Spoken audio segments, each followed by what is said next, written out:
ఆగు.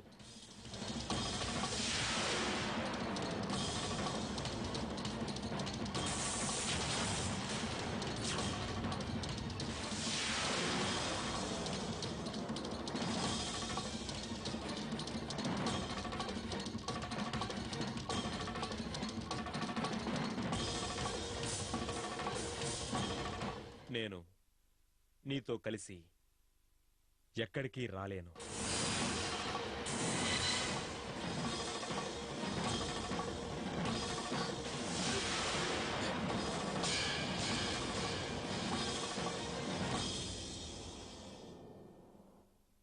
సిడి బ్రహ్మాస్త్రాన్ని నువ్వు వెయ్యనివ్వలేదు, కానీ ఫోన్ ద్వారా అంకుల్కి ఆ విషయం తెలిపినా కూడా దాని ప్రభావం ఎక్కడా కనిపించడం లేదు. నాకు అసలు అర్థం కావటం లేదు, అంకుల్కి అసలు ఏమైంది?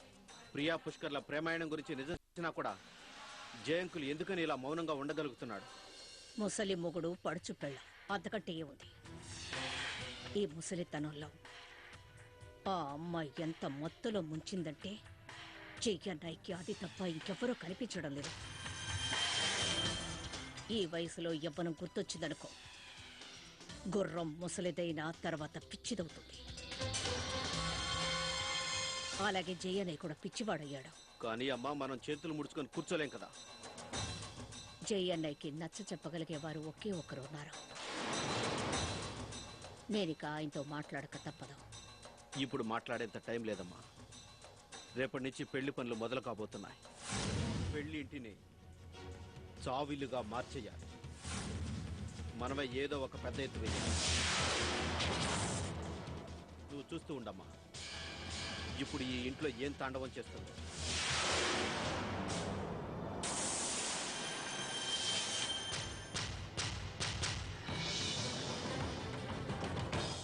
రాణి, ఏమైంది రాణి? నువ్వెందుకని?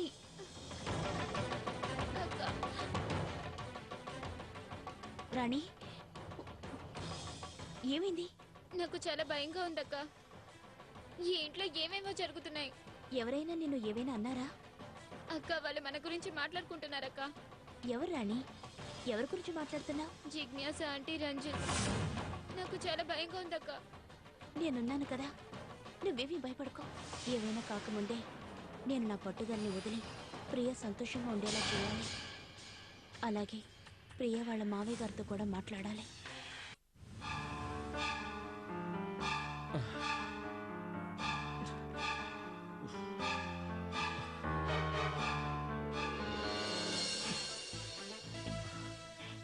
పుష్కర్ సార్, మీరు లేవాల్సిన అవసరం లేదు, విశ్రాంతి తీసుకో. ఇప్పుడు ఎలా ఉంది? ఇప్పుడు బానే ఉంది సార్. అబద్ధం చెప్పకు.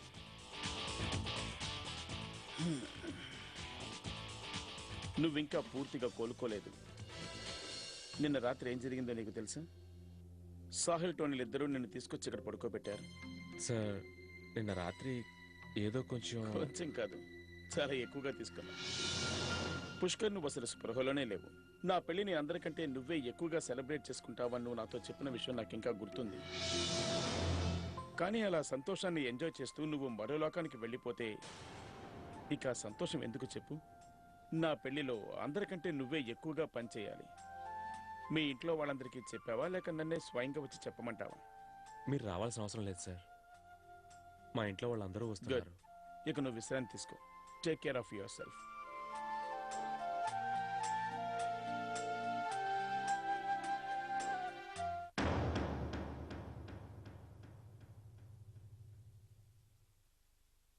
మీరే ఇంట్లో అందరికంటే పెద్దవారు పెద్దనాన్న.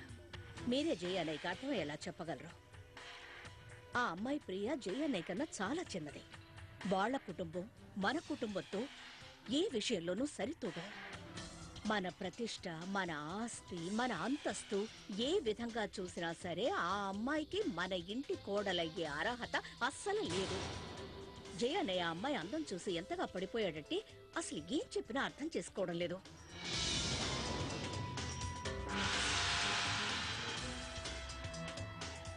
పెదనాన్న, ఈ పెళ్లి కాదు, మన కుటుంబానికి సర్వనాశనం. తాతగారు,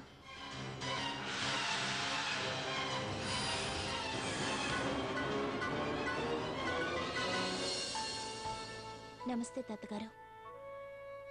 నేను మీతో మాట్లాడడానికి వచ్చాను. మామూలుగా అయితే పెళ్లి గురించి అమ్మా నాన్నలే వచ్చి మాట్లాడాలి. కానీ ఇప్పుడు మా కుటుంబంలో పెద్దవాళ్ళెవరూ లేరు. అందుకే ప్రియా వాళ్ళ అక్కయ్యగా ఈ పెళ్లి బాధ్యతలన్నీ నేనే తీసుకున్నాను. తాతగారు, మీ ఇష్ట ప్రకారమే ఈ పెళ్లి పనులన్నీ జరుగుతాయి. పెళ్లి నిశ్చయం అయ్యాక పుణ్యక్షేత్రం వెళ్ళడం అలవాటు. అందుకే తిరుపతికి వెళ్దాం అనుకుంటున్నాం. మాతో పాటు అక్కడికి మీరందరూ కూడా వస్తే బాగుంటుంది. తాతగారు, నాకు మీ కుటుంబం గురించి పూర్తిగా ఏమీ తెలియదు. కానీ మీరు నా చెల్లెలు ప్రియని మనస్ఫూర్తిగా మీ కోడలుగా అంగీకరించాలి.